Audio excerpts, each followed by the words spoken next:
Direct selling का क्या future होने वाला है, डायरेक्ट सेलिंग का क्या भविष्य है और डायरेक्ट सेलिंग 2025 तक कहां पे पहुंचने वाली है, ये सारी जानकारी आपको इस वीडियो में दी जाएगी।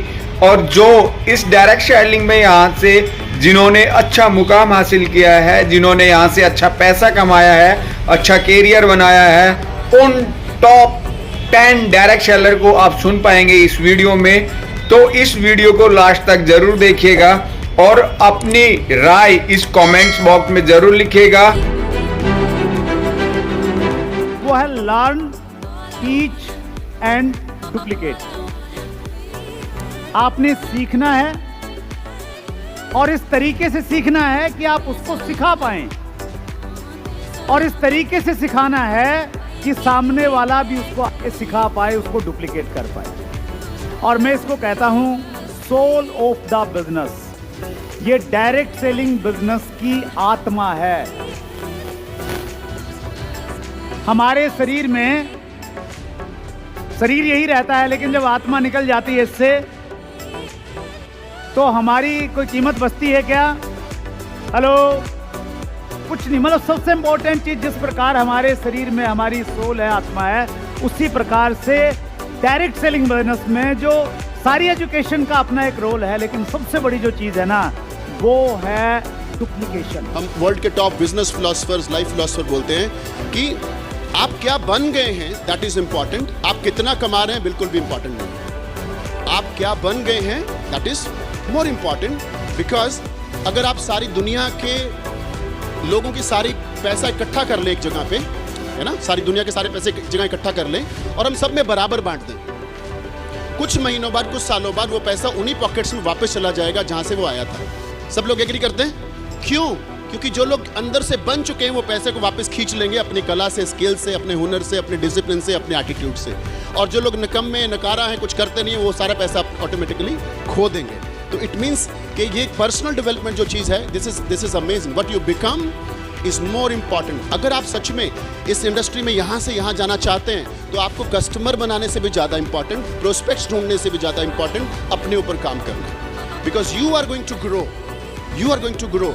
आप 20 कस्टमर्स बना लो, 20 प्रोस्पेक्ट्स लगा लो, जो मर्जी कर लो, आप उलझे रहोगे पूरी जिंदगी में जब तक आप अपनी पर्सनल डेवलपमेंट नहीं करते हो। सोच, हमेशा से हम सुनते हैं art of thinking big, art of thinking big, yes और नो? आज मैं बात कर रही हूँ art of thinking right. Art of thinking big, art of thinking big करते पता है गड़बड़ क्या हो जाती है? हम बड़ी बड़ी बड़ी बड़ी बातें सोच सोच के इतने बड़े हो जाते हैं कि छोटे एक्शन ही करना भूल जाते हैं कि नहीं, हमें तो बड़ा बड़ा सिखाया भैया, ये छोटा मोटा डेमो प्लान हमसे नहीं होगा, शोधा प्लान हमसे नहीं होगा। गड़बड़ वही हो जाती है। इसीलिए हमने डायरेक्ट सेलिंग के हिसाब से थोड़ी सी वोकेबुलरी चेंज कर ली है, टर्मिनोलॉजी चेंज कर ली है। आर्ट ऑफ थिंकिंग राइट, सही सोचो। बहुत सारी डिग्रियाँ हैं जो डायरेक्ट सेलिंग पर मिलने लगी हैं, बहुत सारी डिग्रियाँ हैं जो आगे मिलेंगी, पर एक डिग्री है जो मैं आपको आज अभी की अभी दे करके जाना चाहती हूँ, और वो है BSc की डिग्री। Are you ready? तैयार हो? ऐसे हाथ करो, just take it. BSc, B for big thinking, S for small action and C for consistency. ये तीनों चीजें मिलकर के बनती है डायरेक्ट सेलिंग की सही सोच, और इस पर फोकस करना बहुत जरूरी है। नेटवर्क मार्केटिंग की ट्रू पिक्चर को, बिग पिक्चर को नहीं, अब बिग पिक्चर छोड़ो।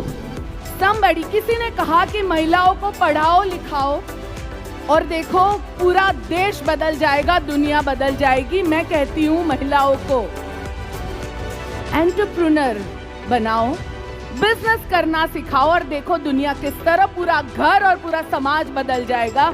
छोटी सी कहानी बताना चाहूंगी लिज्जत पापड़ की। लिज्जत पापड़ की शुरुआत कैसे हुई? 1959 में 7 महिलाओं ने अपने घर में बैठ के एक डिसीजन लिया कि क्यों ना हम थोड़े से पापड़ बना के हमारे नीचे जो करियाना की दुकान है उसको दें, इसे सेल करने के लिए। ये 7 महिलाएं ना MBA थी, ना पढ़ी लिखी थी, ना इनके पास ज्यादा नॉलेज थी। इन्होंने अपनी और 7-8 सहेलियों को बताया कि भाई तुम भी आ जाओ, हम मिलके कुछ करते हैं। और धीरे धीरे धीरे धीरे लेडीज अपने घर बैठ के दोपहर के 2-3 घंटे में पापड़ बनाने लगी और उससे कुछ ना कुछ मुनाफा कमाने लगी। जो लिज्जत पापड़ 80 रुपए से शुरू हुआ था, 7 महिलाओं ने शुरू किया था, जिसे कुछ नहीं आता था, ना उनको MBA आता था, ना उनको कैलकुलेशन करना आता था, ना उनको प्लस माइनस समझ में आता था।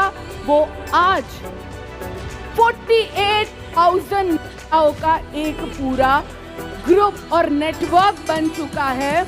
मुझे लगा कुछ तो मेरे अंदर गड़बड़ है। मुझे लगा I need to change my mindset. मुझे लग रहा था कुछ तो मेरे अंदर गड़बड़ है, कुछ मैं सही नहीं कर रहा हूं। तब मुझे मेरे मेंटर के साथ मेरी मुलाकात हुई, एक जापानीज कोच है, उनसे मैंने एक चीज सीखी और मैं चाहता हूं कि आप सब लोग ये लिख लें। एक चीज मैंने उससे सीखी, एक वर्ड है कैनाई, CANEI। इसका मतलब है continuous and never ending improvement. Continuous and never ending improvement. मैंने उनसे ये सीखा, जापानीज लोग इतने सक्सेसफुल क्यों है? Because they are continuously improving themselves. वो गुड के अंदर बिलीव नहीं करते, they want to go to excellence, they want to be excellent.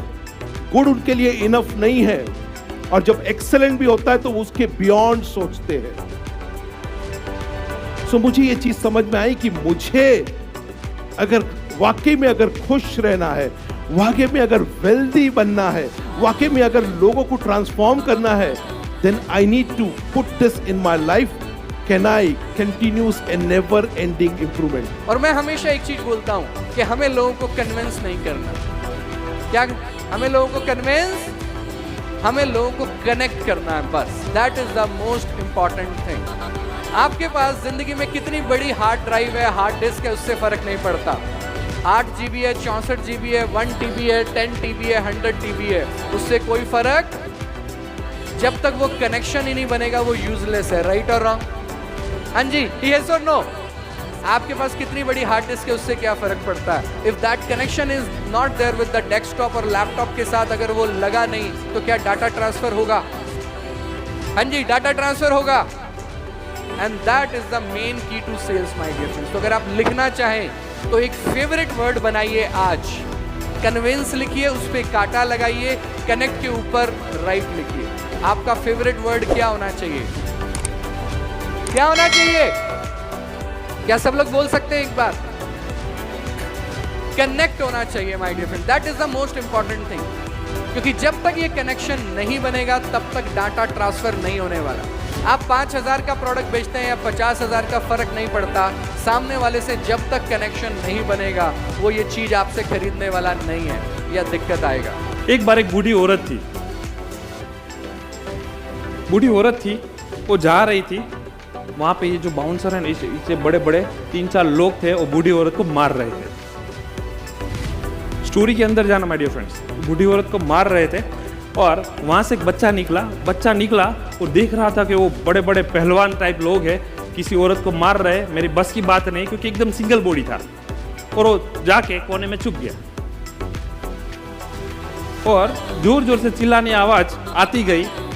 तो लड़के को सुनाई दिया कि आवाज परिचित आवाज है मेरी, और फिर जाके उसने देखा तो वो कोई और नहीं, वो उसकी माँ थी। अब जो बच्चा कोने में छुप गया था, अब वो क्या करेगा? कोने में छुप जाएगा, लड़ेगा उसके साथ, फाइट करेगा। कब तक लड़ेगा? जब तक वो उससे छुड़वा ना ले, या लास्ट श्वास ना ले, जिंदगी की आखिरी सांस ना ले, तब तक उसके साथ लड़ता रहेगा। यस या नो? क्यों? वही लड़का था, वही सिचुएशन थी, परिस्थिति सब कुछ सेम थी, वही सिर्फ एक आवाज ने उसका माइंडसेट बदल दिया। क्या था पता है? पर्पस। जब जिंदगी का पर्पस नहीं होता ना माय डियर फ्रेंड्स, जितने भी आपने ड्रीम लिखे हैं, जितने भी लिखा है, आपका पर्पस जब तक क्लियर नहीं होगा ना, तब तक ये चीज हासिल नहीं हो सकती। डायरेक्ट सेलिंग क्या है? अगर मैं आपको नटशेल में बताऊं तो 2 चीजें अपने आप से पूछो आप, कि क्या ये प्रोडक्ट मैं विदाउट अपॉर्चुनिटी खरीदूंगा? अगर इसका जवाब हाँ है तो शायद आप अच्छी कंपनी में। दूसरी बात, आप अपने आप से पूछो, कल को कंपनी भाग गई या बंद हो गई या कुछ भी हो गया तो कोई आपका गला तो नहीं पकड़ेगा आके? अगर आप लाख रुपए 2 लाख रुपए लोगों से ले लेते हो, लिटमस टेस्ट है, छोटे छोटे लिटमस टेस्ट है, बहुत सारी और चीजें हैं, यही 2 से शुरुआत करो। अगर ये 2 चीजों पे भी आपकी कंपनी पूरी उतरती है तो शायद सही है। डायरेक्ट सेलिंग कब शुरू हुई थी? डायरेक्ट सेलिंग शुरू हुई थी करीब 100 साल से भी ऊपर, 150 साल से ऊपर शुरू हुई थी। एवॉन ने 1886 में एस्टैब्लिश हुई थी और करीब 100 साल पहले ये इंडस्ट्री करीब 300 से 500 मिलियन डॉलर का ग्लोबल सेल्स फिगर हुआ करता था। ग्लोबली अगर देखा जाए तो 2018 से अगर हम 2021 का प्रोग्रेस देखें, this is in billion dollars. So रफली we are at around $190 billion. Please remember that figure.